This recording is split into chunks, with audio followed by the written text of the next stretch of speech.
Good morning, everyone. It's Joker, and today we are back with another slime video. And today is the next installment of how to score high in Heroes Jubilee. This time we are on BLITZ 9 against Octagram Leon, touted as, type neutral, quote unquote, and I continue to call shenanigans to any aspect of this being type neutral because these are not type neutral. Leon sure is, that's cool and all. I have my own problems with that though. These are not type neutral. This is not user friendly. You don't have a space team, you're fucked. You don't have a water team, you're fucked. And I'm like, I wish this score was better. This score could totally get better. We're getting off topic. So, as with every Jubilee video, I do have a few things to go over before we start. Number one is your results may vary, and your results will vary, especially in this Jubilee, especially if you don't have the Earth Team, Water Team, Space Team, or whatever team we're going to use against Leon. If you don't have the units duped out like I do, if you don't have the protection gauge turn 2, or turn 1, depending, if you don't have the hero, your life is going to be a little bit difficult doing this. But this video is just to show you the strategy of how each stage runs and what you should be looking for. And then you can go and attempt that using whatever units you have in your own box. So just please keep that in mind. There is not really a way to make this more free-to-play friendly because I can't D-rank my units going into Jubilee.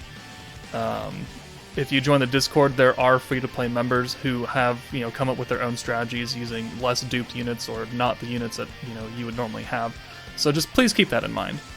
The second thing to keep in mind is that the rewards, let's see if it's in here. Yeah, it is in here. So a lot of people are asking all the time, when do the Jubilee rewards drop? And they drop the same day that the Jubilee ends, about 4 hours later. So we see that we go from 6-9 to 6-14, and then the ranking calculation is also 6-14 to 6-14, and the display and reward availability is 6-14. Okay? So once Jubilee ends on technically Monday night for me, PST, at about 4 hours later, so that's probably, 11 p.m. my time, you're going to get the 600, 400, 200, whatever crystals you get for your ranking. So that's when the rewards will drop. The third thing that I want to go over is why do I have so much protection gauge turn 1? It's a question that I always get asked, so now I put it at the beginning of every video, even though I've made multiple videos about it, and I will show you exactly why. Because, unless I'm autoing this, because I use Gazel, I use Dark Millum, and I use Earth Millum. So if we swap these units around right here, they're going to be in the first slot as supports, and they are the reason why I have over half a full protection meter turn 1. It's just, again, this is like one of the main factors why your results are going to vary, because a lot of people are not going to be able to do this. They're just not. So let's go ahead and swap these over. I'm sorry I didn't have the example ready. This video will be long. Videos are always long because there are multiple stages, multiple teams we have to go through. So prepare yourself. So Dark Millum, Gazel, and Earth Millum, they're in the first 3 slots right here as supporters or as battle units. They give 11 protection gauge points per person, so you get 33 points. A protection meter is 60 points total, so you get over half. So that's how I start with so much protection gauge. The last thing I want to go over, there's always a lot to go over, is if you go into Build Nation, which I have to go there anyways because I have buildings done, you will have the Magic Crystal building thingamabobbers, and we will point those out as soon as we load in. Okay, sorry about that long break, had to reset my buildings and all that. However, we were talking about the magic buildings, which are these down here. So by optimizing these buildings, which this is not currently optimized, so if we go to assign, you can put all of your different protectors that give boosts right here. So let's go ahead and put Romerus and Soka. And now we're increasing the facility level by 1.7 times, and that gives us a boost to our overall stats of light characters. HP by 7.8, attack and defense also by 7.8%. So before you go into each stage, before you're going for like your big damage runs, make sure that each building is optimized for your best stats possible. Otherwise, you're just kind of holding yourself back, and it only takes a few seconds to do this, and you got to do it for each one. So you go into the light stage against the boss. If you use the light team, optimize the light building. You're going to use the space team against normal 3, use the space team, optimize this building. So make sure you do this before you go into your fights. But enough said, let's begin the actual video now. Alright, so here is the team setup for normal Battle 1 using the Earth team. We've got Hakuro and the Golem as our protector and the supporter slot. We've got Light Mirren for the Orb Changer. We've got Windmillum and the Hero for their boosts and the Hero for her rewind. And then in the back we've got Benimaru for AoE damage and his orange boosting skill. And then Earth Valentine is obviously our mainline DPS here. So this is the team. I have pretty much pre-recorded all of the battles though, because I don't want to make the mistake of having to go through it and then making the video extra long by having to cut that and put the real battle in. So we're just going to voice over the actual fight. So we'll be jumping into normal Battle 1 very shortly. Alright, here is normal 1 using the team that we just went through. So turn 1, you're going to want to orb change with Mirren to get that 6-card send of oranges. So let's go ahead and do that. And then once we've orb changed, we're going to swap both her and Millum out to bring in Benimaru and Valentine, because we want them to get all of this orange ult meter. So Valentine's going to come in for Mirren because she always has the guaranteed orb coming next. That way we know we can get her ult. And then we're going to swap Benny in. Now, right here, we're only going to send the Benimaru and Valentine cards because the bat's super weak, and I want weakness damage, right? So we're going to send the hero last. That way we don't take any like type neutral damage that will affect our score. So bat is dead turn 1. Awesome. Turn 2, 2 bats. And we really want to make sure we can build up points and we can build up another Hakuro meter. So we're going to rewind here, and we're going to have another chance to redo the turn.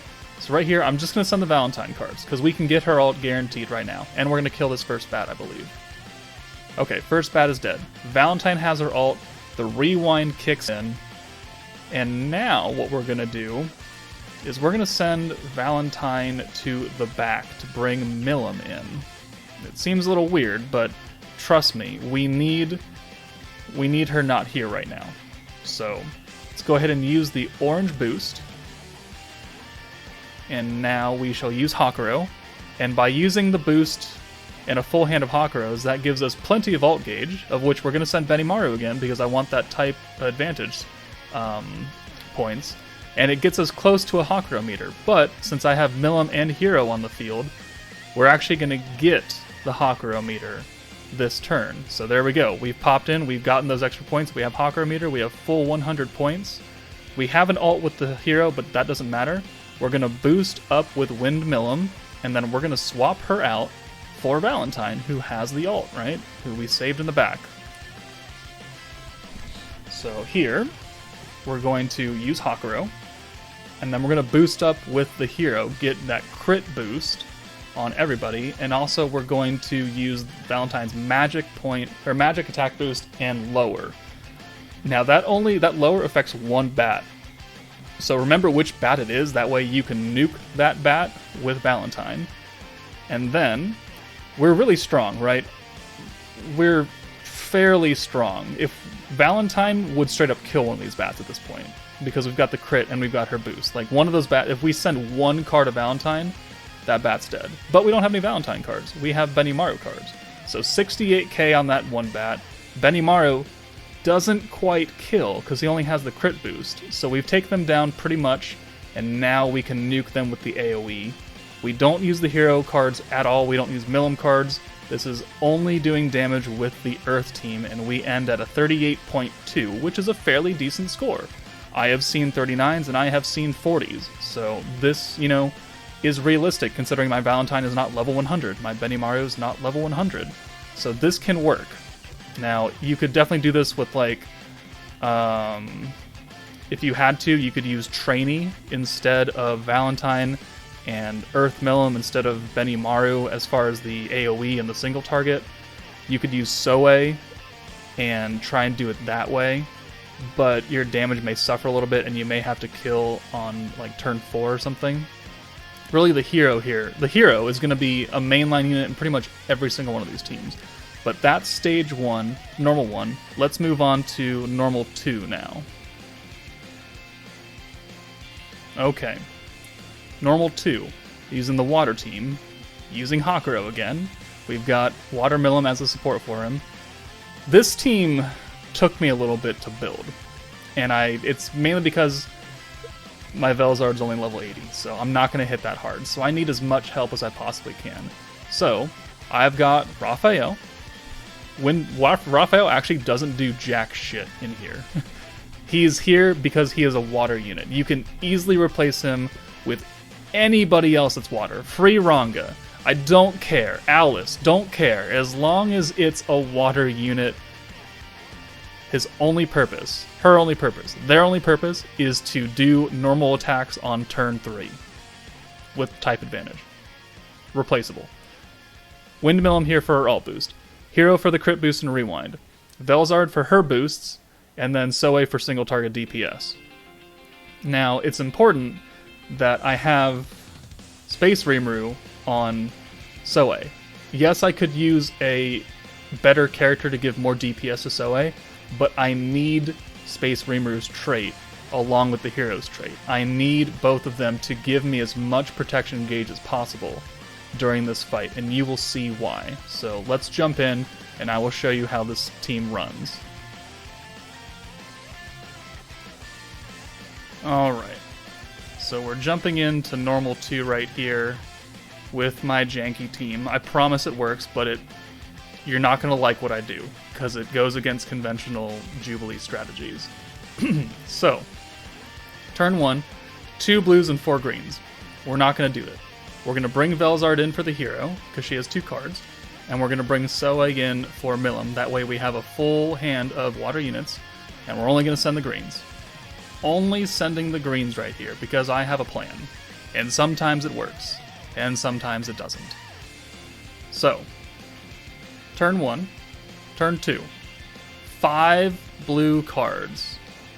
Excellent choice. It works out. This is perfect. So right here, we're going to rewind, and we're only going to use the blues here.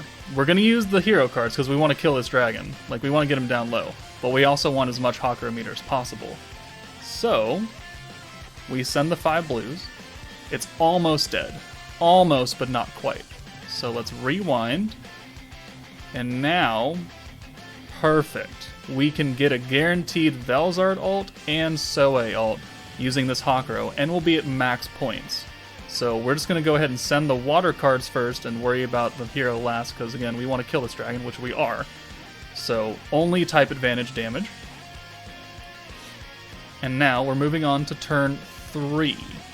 And here is where all the big buffs are gonna start happening. So we've got Velzard ult, we've got Soe ult. We're gonna boost with the hero, we're gonna boost with Velzard, and we're gonna get the Frostbite on.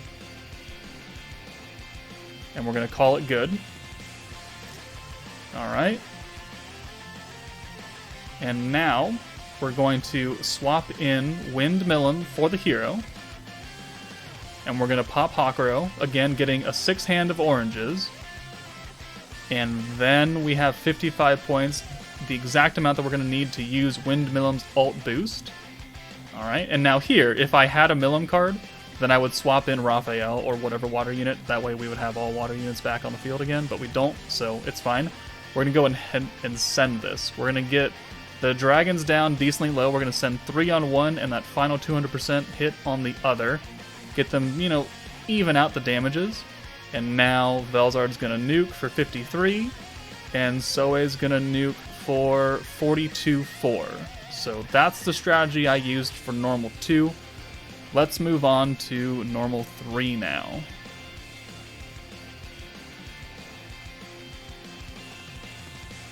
Alright, so this is the team for normal 3, Space Team.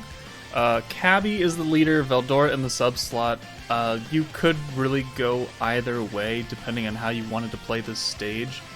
Some people will get, definitely more damage out of the Veldora boost, but it does take a little bit more RNG to get, enough blues to really proc him a couple of times to get the skill points that you would need. We've got Valentine here for the green orb change because we're running Cabby for this team. Frey is here really just to be another space unit to give my EX board Milim some extra stats. Carrion is here for his boost, Milim is here obviously for DPS, and Hero is here for the rewind. But this spider does not have a lot of HP. It is not very strong. Only 57,000, and you're running the space team, right? We know how fast the space team melts things. So when I did this run, I went ahead and took off all of my weapons on my main units. Like, I left them on the supports because I don't want to, I don't want to do that. But they do not give as much stats as they would, like, their mainline weapons. So everybody but Ranga and Milim are missing, like, primary weapons right here. And that's just so we can prolong the fight and make sure we don't kill too quickly, because we do want to send, full 6 cards against the spider. So having Milim in there means that, we're going to send her cards first, and we're also only going to use her as necessary to get her ult, and then the rest of it will be building up points. So let's get into the fight now. Alright, we're loading in for normal 3 now, once we get through all of this. Why am I not skipping? Okay, well, we just let it play.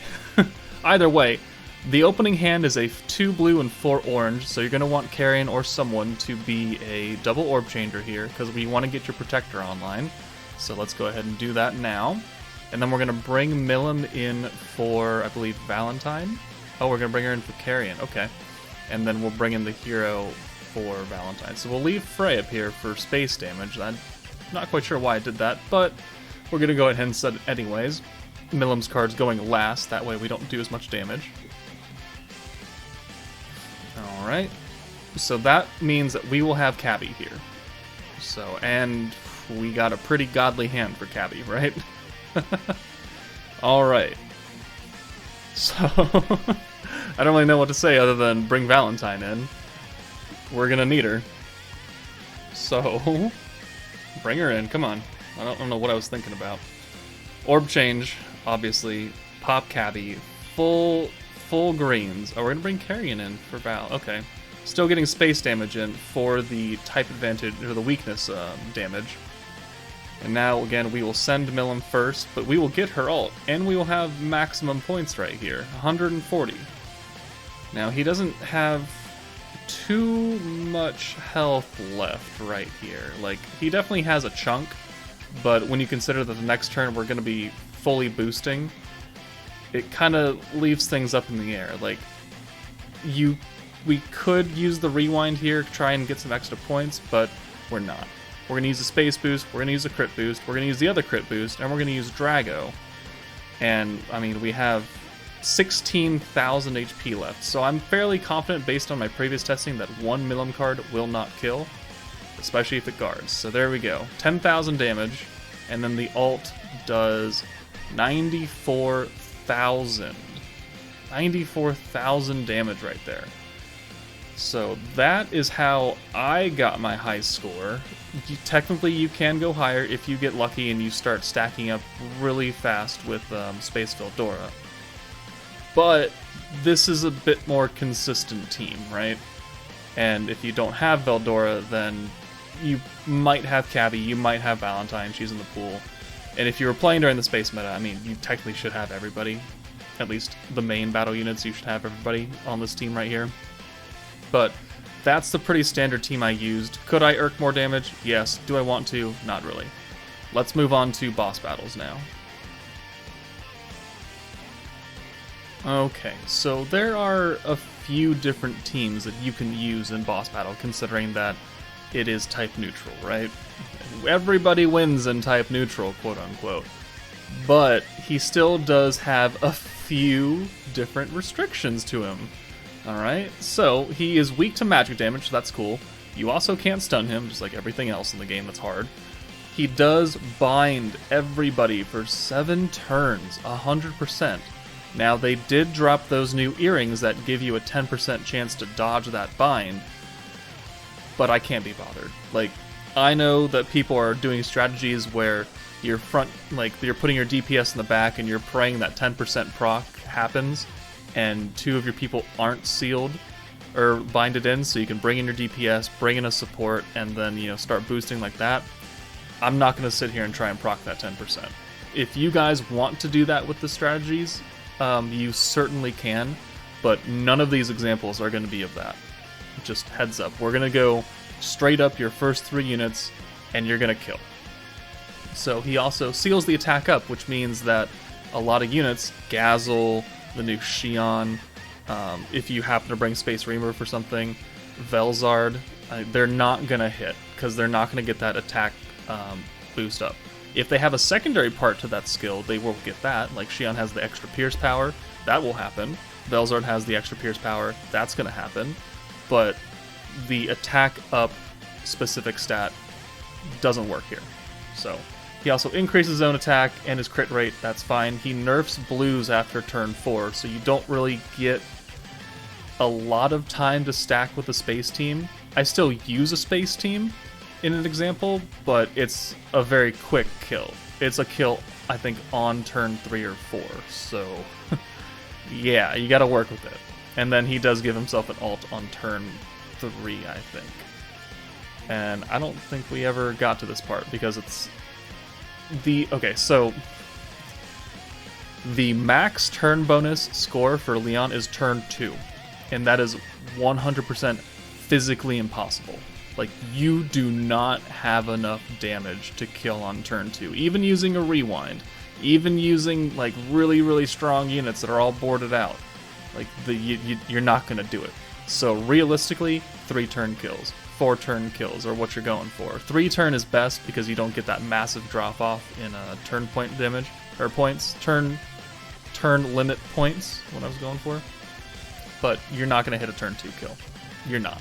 The big sweaty tryhards are not getting 2 turn kills right now, and I have not gotten a 2 turn kill. So this is the first team we're going to run here. Hakuro for, you know, the RNGesus. Hero for the crit boost, because he is still liable to get hit by crits and his resistance down. Gazel is here for DPS, and then the new Diablo 2.0 is here, being an 80% ult booster to himself, along with the hero's crit. Sounded like it would be a pretty good idea, and I went and gave him a 4-star katana, or dark katana, and then I've got other 4-star, other dark units in the back that I'm not going to have access to, but, so dark katana right here, I'm not going to have access to them, but they will still give Diablo a boost to his EX board, which I did unlock, so the more power for him the better. So let's show this team off now.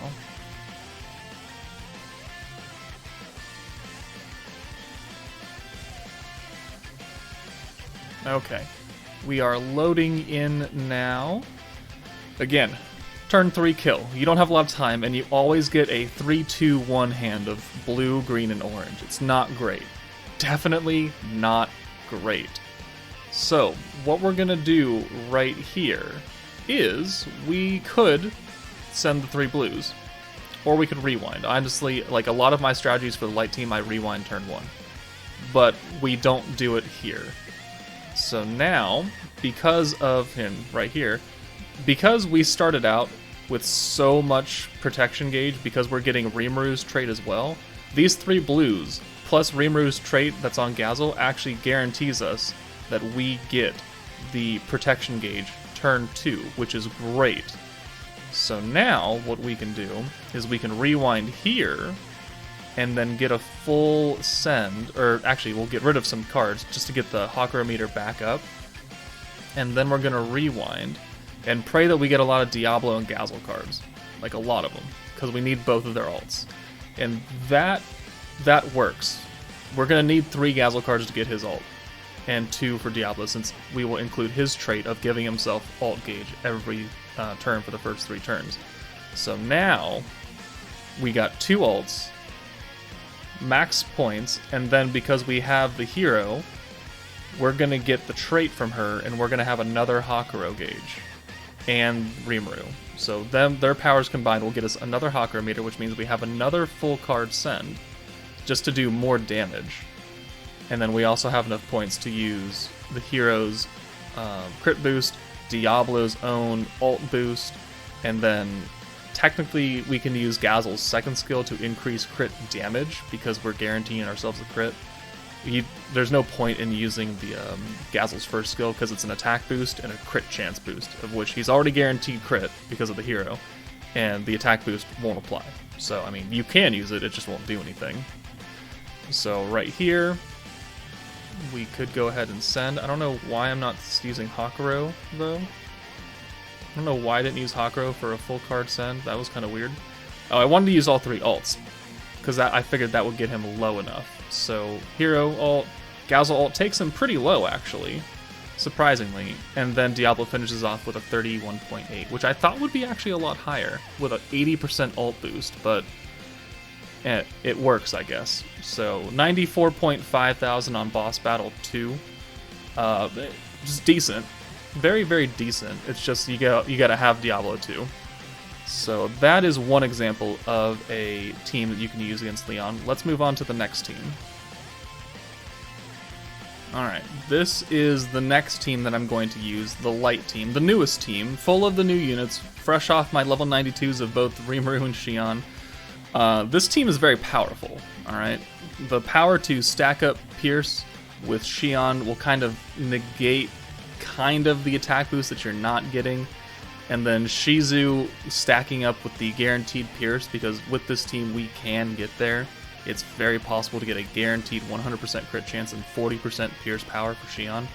Rimuru is here because of what he brings as far as supports and low-cost skills. Hero is here for her rewind and crit boost, and then the backline is full of light units that will boost up both Rimuru and Shion just as much as the dark units did for Diablo's team. So let's go into boss battle 3 now. We'll show off, different stage, different team, and we'll see how this team runs. Alright, loading in. Got to keep in mind that we've got Rimuru giving us extra protection gauge for the first 3 turns. We've got Shion giving herself extra ult gauge for the first 3 turns. So we're going to start with a lot of protection gauge right here. And we're going to capitalize on that by using the rewind turn 1. And we're going to just send the 3 blues. That will guarantee us Shizu turn 1 on the rewind. So that's cool. That's very, very good. So the rewind happens, and now what you're looking for here is 4 greens, because we want enough points and enough gauge to get Shizu online for turn 3, while also giving yourself enough points to use some boosts. So right here, we got, I think, a 2-2, no, we got a 3-3 spread, which is fine. So now we're going to use, we're going to use Shion's skill. No, not Rimuru's skill. Not Rimuru's skill. No, not that one either. Oh my god.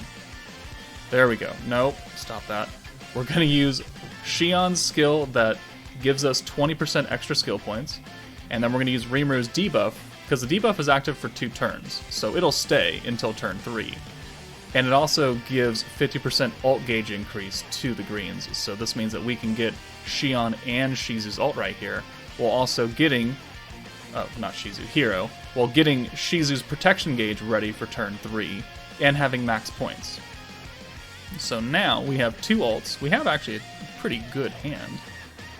But now, remember, we're continuing to stack with Shion and Shizu because we want extra Pierce power to get her to do as much damage as possible, and I want guaranteed Pierce, right?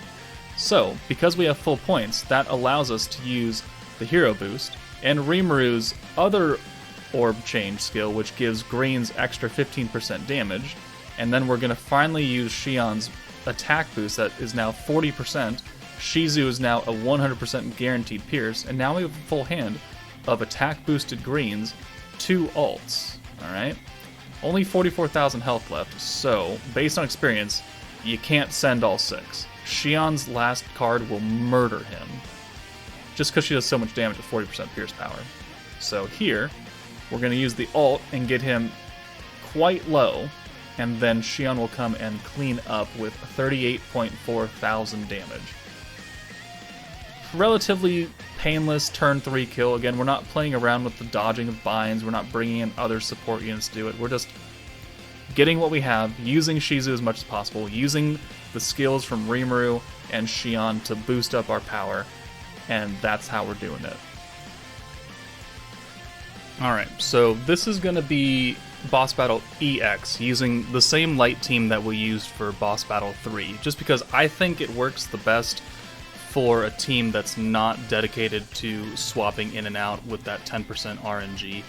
It's still the same strategy though, so we're still get a lot of protection gauge, you're still using the rewind on turn 1, you're still sending the blues, so it's the same strategy, you just have to pray you can get a bit more out of Shion's green cards on turn 3, that way you can get him as low as possible, or you can try and pray that you can get like Rimuru and Shion's ult, and that way Rimuru can like begin to take him down very low, and then Shion can finish up. So right here on the rewind we have a handful of Shion, which is pretty good. This pretty much guarantees that we're going to get her ult turn 3 because of how much we have. And then the opening hand for turn 2 is pretty good. It's not going to guarantee us Rimuru's ult, but it's definitely going to help us out. So we're going to use the debuff and the skill point increase and the ult gauge increase. We're going to use Shizu, get a whole hand of greens, do as much damage as possible because, you know, Shion is our hardest hitter, so having more cards for her to, you know, lower his health down is still very, very good. Of course, it's not good when he guards, but it is what it is. Alright, so we're like 2/3 health now. It's not the greatest thing in the world, but we now have just enough points. 55, the 15, we get the crit boost, and then the 15% damage boost on greens. We use Shion, who's back up to 40% pierce power. Shizu is now 100% guaranteed to pierce. And then we kind of have to pray that Shion's last 200% card can do a butt ton of damage and get him low enough to where overkill will actually matter. And again, not if he guards. So here's the 200% boost, 18-3. I mean, that's not great, but he just has a lot of health. He has a lot of health and a lot of defense, and you don't have a lot of time to kill.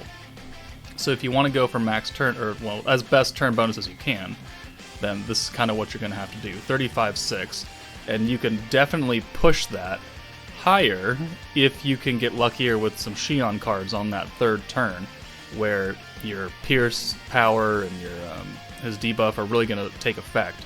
So if you can get a whole hand of Shion on turn 3, then you're going to look pretty good as far as taking his health down as low as possible.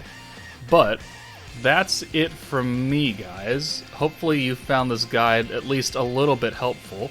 If you did, let me know in the comments below if it improved your score, what teams did you use for normals and boss battle, if you had any different strategies that ended up working for you. Let me know, that way other people who watch this video can take a look for teams that I didn't try. But that's it for me, guys. Take it easy, and I'll see you later.